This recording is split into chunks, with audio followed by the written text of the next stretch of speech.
Hello again from Core Wealth. We'll be looking at what happened in the month of August 2023. Quite a volatile month in markets around the world. We'll unpack that a little bit. So you'll see when we look at the movements in the market, it was quite a negative month. This was on the back of concerns around global growth in developed markets in particular, but also in China. Some data coming out there that wasn't as positive as the market had hoped. On the bond side, we saw bond markets coming off as yields got to their highest points in the US in a long time, and this was on the back of Fitch, the global credit rating agency, actually marking down the US because of some of the concerns around their economic growth, around inflation, etc. In addition to that, there was uncertainty caused by the Federal Reserve Governor Jerome Powell coming out and saying that they were relatively neutral. His message was quite neutral, but at the same time he said that they're prepared to push up interest rates if they needed to in order to control inflation in the US. So a little bit of uncertainty in the market, and that saw the bond markets weaken. So it was a month where we saw equity and bond markets weaken around the world. For the South African market and South African economy, the main news really was inflation, and that coming down. So good news on the inflation side in South Africa, as we've seen that now comfortably back within the range that the Reserve Bank in South Africa would prefer it to be. It was still a very volatile month, and you'll see later the South African equity market also struggling during the month. And this was more on the back of global sentiment moving away from the emerging markets in general, and therefore some negative returns on the South African as well as other emerging markets around the world. So if we have a look at this slide of what happened in global markets during the month, you can see all the numbers red there. Developed markets down 2.4%, emerging markets down over 6%, and global bonds also negative. And then you can see the different regions. So the US equity market's down the least, but still down 1.6%. So a very red month for equity markets and bond markets globally. If we look over the last year, however, it has been a strong year for a lot of the equity markets, especially developed markets, up over 15%. As a whole for developed markets, but then you can see there European equities up over 31%, UK equities up over 15%. It's really the emerging markets that struggled over the last year, and that was particularly driven by what was happening in China, because over that period you saw lockdowns happening and a slowdown in the Chinese economy, which fed through into equity markets. So if we have a look at the South African markets, this more for our South African investors, you'll see on the slide the equity market was also down quite strongly in line with other emerging markets that we saw in the previous slide. These returns are in rands, the previous one was in dollars. And so the equity market down 4.8% for the month, and our bond market slightly negative for the month, but then listed property up almost 1%, cash also positive. And then we saw some weakening of the rand against other developed market currencies, as you can see at the bottom there. And that again was just a function of sentiment being quite negative towards emerging markets for the month. However, again, if we look back over the last year, South African equities up quite strongly, listed property up double digits as well, and the bond market and cash also giving you some decent returns, actually a couple of percent ahead of inflation. So the last year not been too bad. Interesting, the last 3 years, and this we've seen in clients' portfolios feeding through, that we've seen some strong returns from both international and local equities over the 3-year period. And so the returns we'll see when we look at the portfolios later over 3 years, looking quite healthy now and generating some good wealth for our clients. So how did our strategies and portfolios perform for our clients during the month?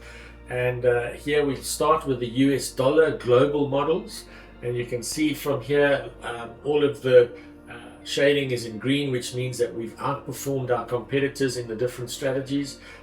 And the last year we have done exceptionally well with some of the calls that we've made, and the managers themselves doing really well. And you can see all of those strategies between 2.8 and 3.8% ahead of peers, and this is in hard currency in dollars.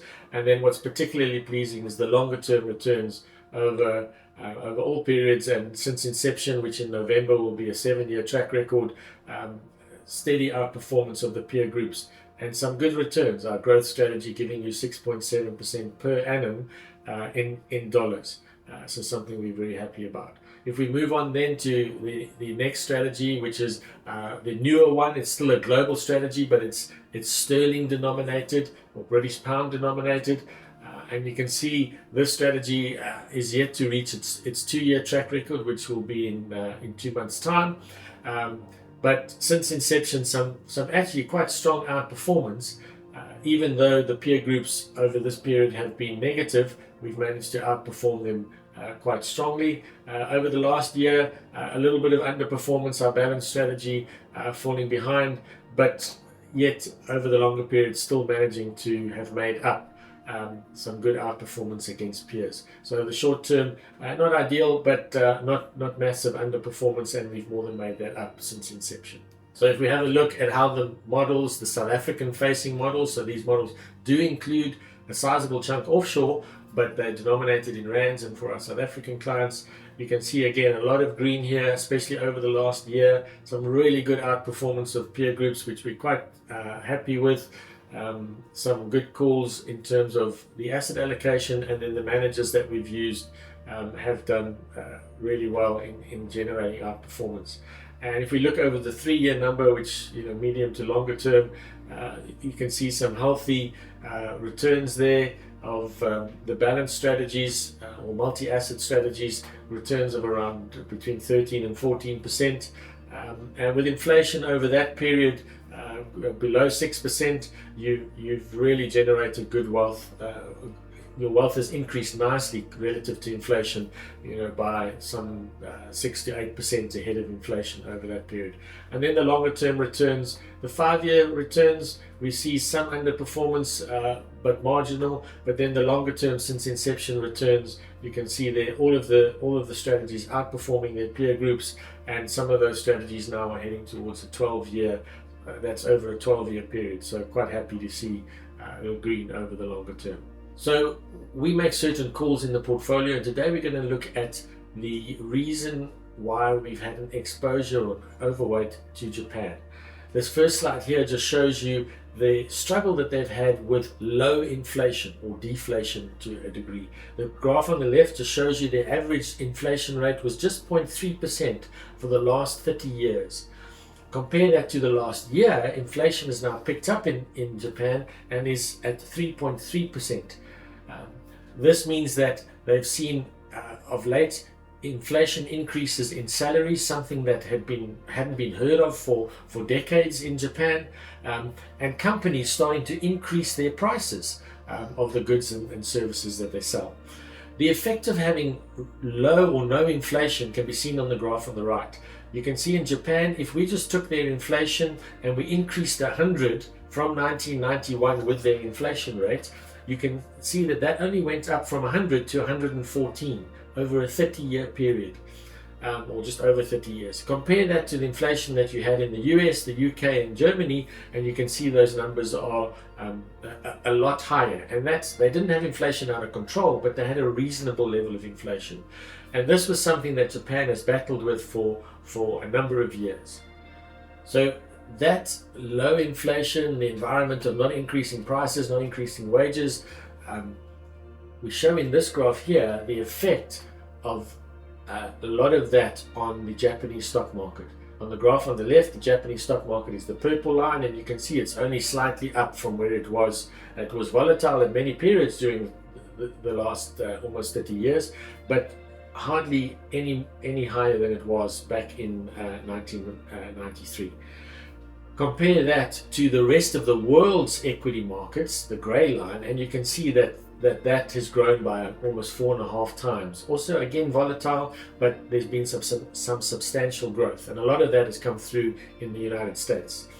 On the right, we have a look at the percentage that Japan's stock market makes up of this all-country world index, or the stock markets around the world in total. And you can see back in the late 80s, the Japanese stock market made up just over 40% of that world index. As we stand at the moment, that figure is down to just under 5.5%. So the impact of not seeing your stock markets grow and underlying companies grow, partly because of inflation, has meant that it's become a smaller and smaller piece of the world stock markets. What we've got in this slide is just looking at the 10 largest companies in the world at different intervals, starting back in 1980. And you can see here in the 1990s, in 1990, the Japanese companies were the majority of those largest top 10 companies. But that has changed quite dramatically over the years, and a surge in US tech companies changed a bit in 2010 and was more of a mix, and a lot of oil companies coming into the top 10, and in 2021 we've seen that change again, and mostly tech companies that make up those top 10. The point is that these things move over time, but if you do not have growth, as Japan experienced, they had a bubble back in the 1990s, and they saw that burst on the property front and on the stock market, and they've had little to no growth since then, and that has meant that they've fallen out of the top 10 list, as it were. At the moment, there could be a question mark around some of those tech companies as to whether they are too expensive, and we could see this change over the coming 10 years. The graph on the left here, the grey line being Japan, just shows you how cheap Japanese stocks are, and 46% of Japanese listed companies are actually trading either at or below their book value or their breakup value. This compares to Japanese companies trading at 1.4 times, almost half the value of the average global company, which is trading at 2.6 times.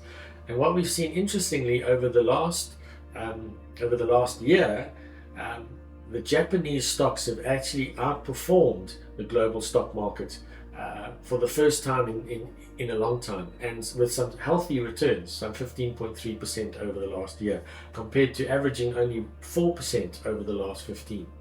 This slide probably shows one of the reasons why that realization of there being some good value and good opportunities in the Japanese stock market is starting to be realized.